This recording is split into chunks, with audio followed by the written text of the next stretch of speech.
people think that they're really unhealthy and they're really overweight. Maybe that's not the case. Maybe because you have been someone that's been bigger your whole life, your body's just automatically building more muscle mass, and that means that you don't fit in that parameter as much as normal.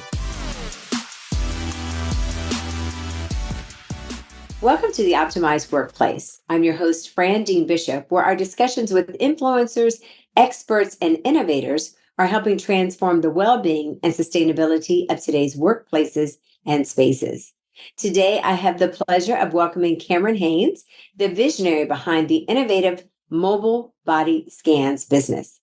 In mobile body scans, they dive deep into how this technology is helping the personal training industry, how personal trainers can leverage their scans to gain more clients and provide personalized training plans and significantly improve retention.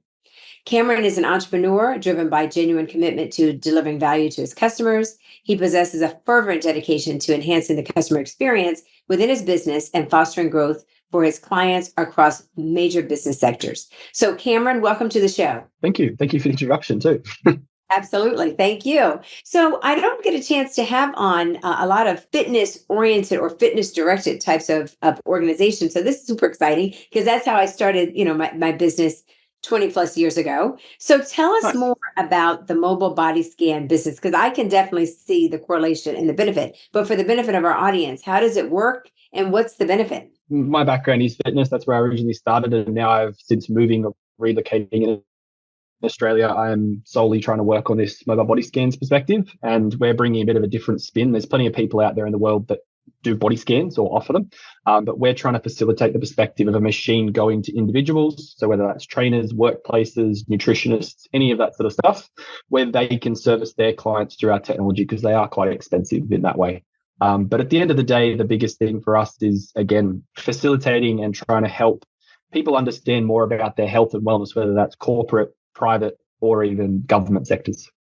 That's fantastic. I remember, I'm going to date myself for a moment here, but I remember I had a client probably over 2 decades ago, and when I first saw the first mobile body scan, and at that point, it was just an experimental new device, and it was huge.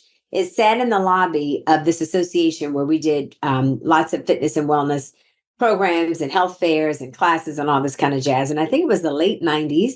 When I saw it. And it was a device that had been sponsored or procured by the American Diabetes Association. So it was big, it was clunky, it was huge. It took up like 3 seats.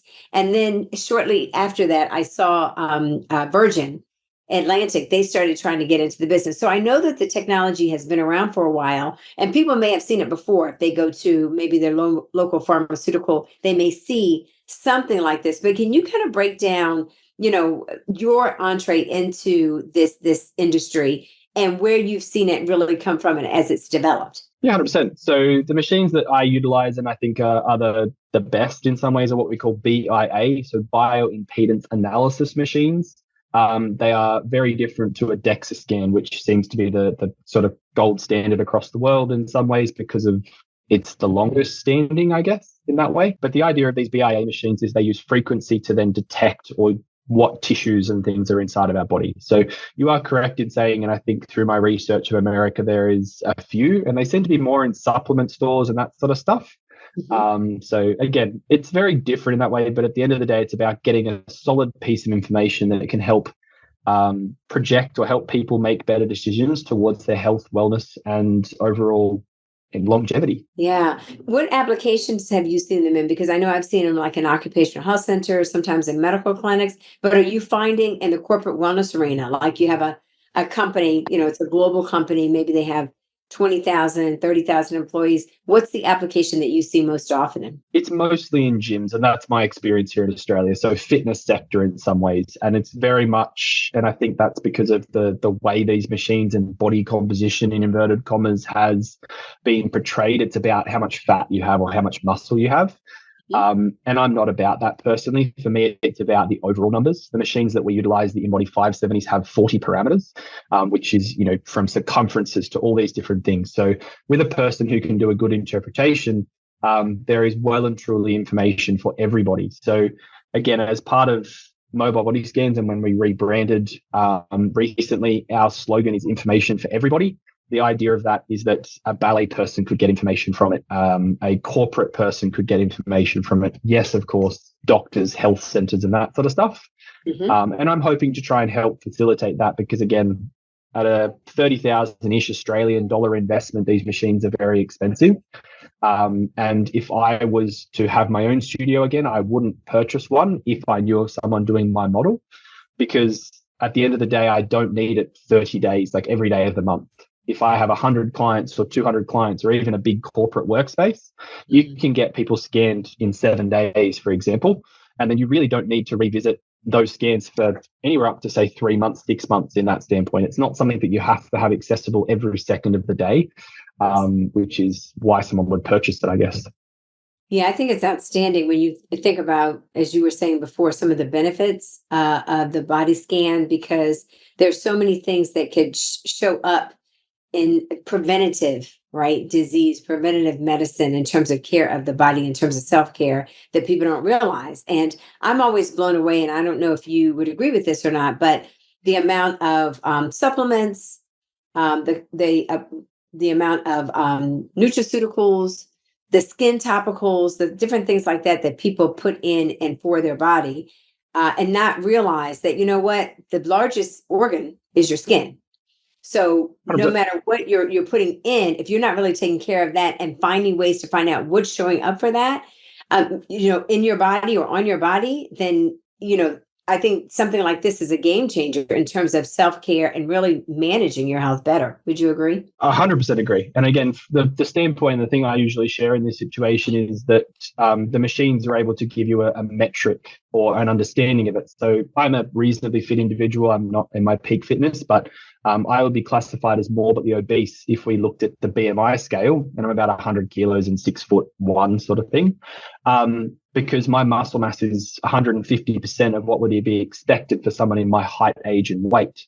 So the other side of this is it's not comparing it to these data, these things that don't actually matter. Like BMI is just this nothing scale. So again, when you talk about people inputting things into their body, we're also, our psychology is of this perspective of archaic standpoints, right? So for me, it's big to be able to stand there with someone and say, they think they need to lose 40 kilos to BMI, but then when you put them on the scanner, they've got a really high muscle mass. They've got, yes, fat mass, but their water level might be a bit low.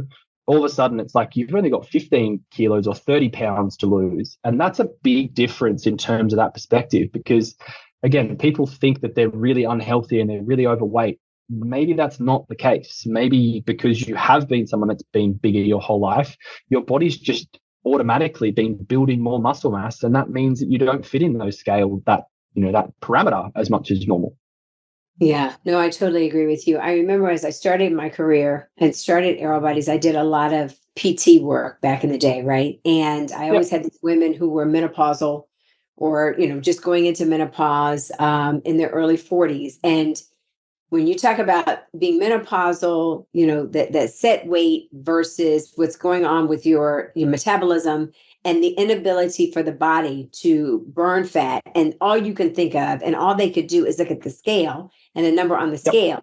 And there were no other measures at that time in terms of what else will help me feel really good about myself and feel healthier. And it was interesting because a lot of the women didn't necessarily want to be skinny minis and lose a ton of weight, but that number was just blaring back at them. And that's all they had to measure their health and their well-being. And it's really sad, right? Yeah. So from my wording that I've adopted is that the scales show you your relativity to gravity. That's it. Right. Because at the end of the day, that's all it does. Where a body scan of this sort of caliber, or any composition scan, realistically, even if you chose to go to a DEXA scan or whatever, they can give you some information about what you are. So again, you can be looking at things, and the menopausal side of the female world, it is definitely a hard area, because realistically, at that point, your body is not optimal, right? It's not trying to have itself in that way, and you've got to manage it, and that's part of the process, and helping people understand that what's functional, so everyone's got probably a bit too much fat mass in this day and age. We all have way too much accessibility to lovely foods, and we probably are a little bit more sedentary than we ever have been in some ways. So being able to have a metric and an ability to understand why and what's going on can really then help people make better decisions, but also then maybe be happier people in general, with where they're at in life, and not be so stressed or all those different things, which can then actually create more issues with things going up. Yeah.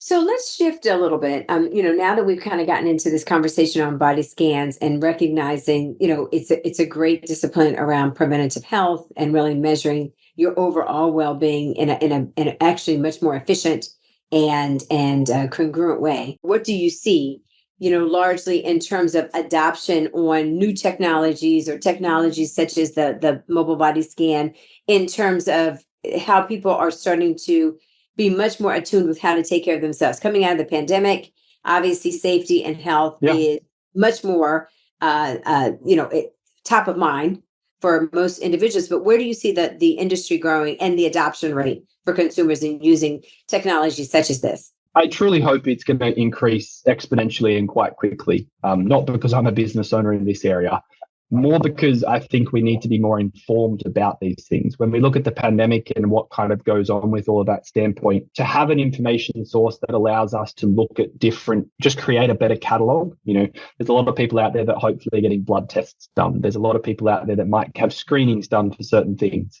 But again, obesity and heart disease and all these things that are probably just as big issues in our world today as they ever have been in the other areas.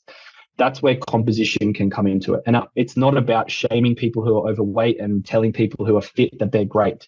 It's about that gap of just being, who are you? And that's what I always tried to when I had my own personal training studio here in Australia.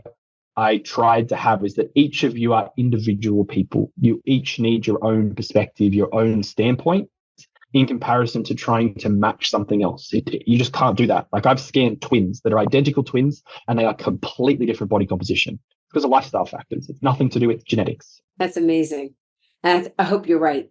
I really do. I think that, sometimes it takes, just a saturation of the market for people to really get adoption. But I think there's an educational piece to it. I definitely see it as a driver, however, because when you start to look at, even the return to work, remote worker, people coming back into offices and just being so much more self-aware as to what's going on around them, their surroundings, how they're interacting with public, how they're interacting with the environment, how they're interacting with themselves and what's showing up in their body. I think people are much more aware of how the causality of health and, those determinants around staying healthy. And so I certainly hope the trajectory changes. So as we're Yeah. sitting on the cusp of, 2024, right? We're ending 2023 and rounding the corner. I know you've been at your business for quite a while in the market. What are you looking forward to most in your industry and in the health and well-being industry overall? What are you looking forward to, and what are your hopes?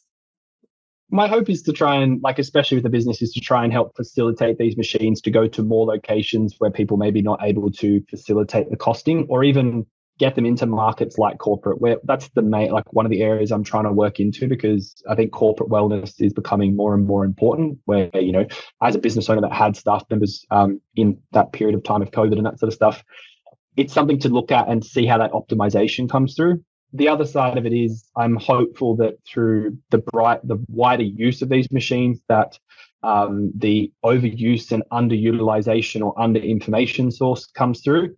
Like, they're not something that realistically people should just jump on for fun, in my perspective.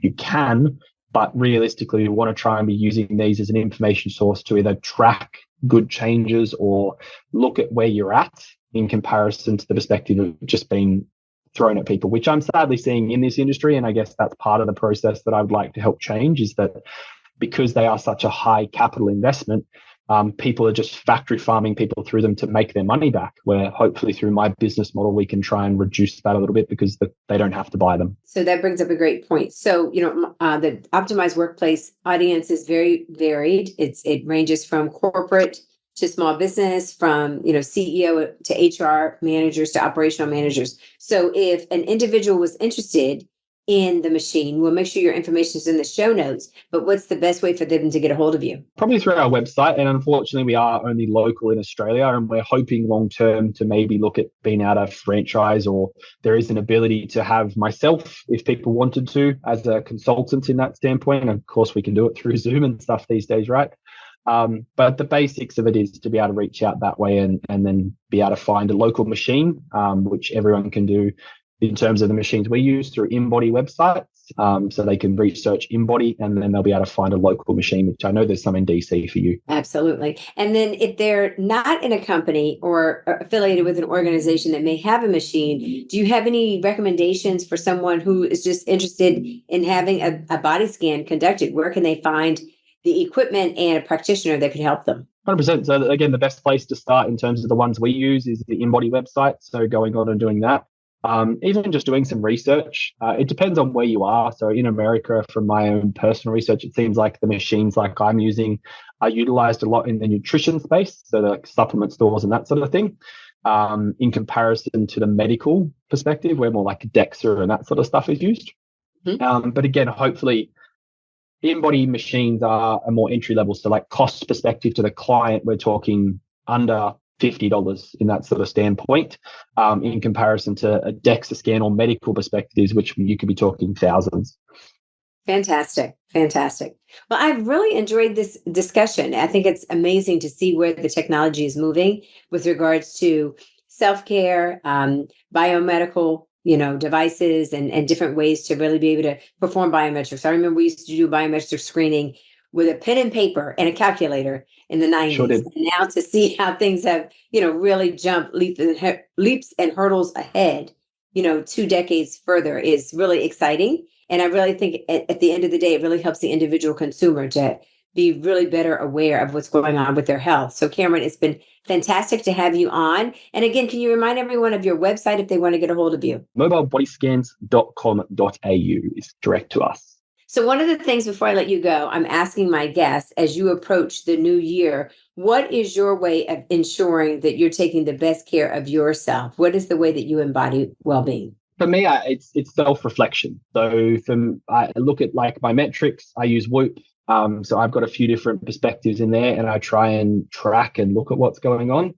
And then from there, making sure I'm always trying to have some sort of lens of my longevity in that stem. I love that. So reflection and really focusing on longevity. And that's a great note to end on, because it really isn't about the short sprints, right? It's about the long haul. And how do we really take care of ourselves for a lifetime, not for a short sprint? So I love that. Not a one-hit wonder. It's just fantastic. So Cameron, thank you so much for being with us today on the Optimized Workplace. Thank you for the conversation. It's always nice to be able to communicate with people, and even crazier that we can do it across the world.